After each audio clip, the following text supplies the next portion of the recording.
Ang sarap siguro dito sa Pilipinas kung lahat tayo ay hindi dumaran, sapagkat ang iba ay hindi na tumulong. Paano kasi ang gusto lang ay puro mga baba?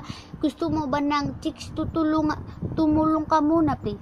Ayoko ng ganyan, gusto ko yung kakaiba lang. Masarap siguro kung tayo ay nagtutulungan, hindi yung puro dat wala namang binatbat. Ang sakit na nabibig ko kasasabi sa inyo na hindi kami mga pulubi, kami ay nagtutulungan dito.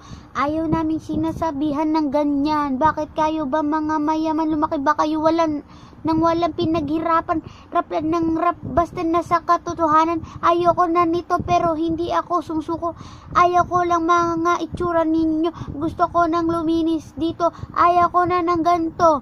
Oh, ang sarap siguro dito kung tayo ay nagtutulungan. Di na lang sana pinanganak ng mga ganto. Sana tayo yung tutulong. Sana tayo yung aahon. Sana tayo yung babangon. Sana tayo yung wala pero tayo yung tutulong.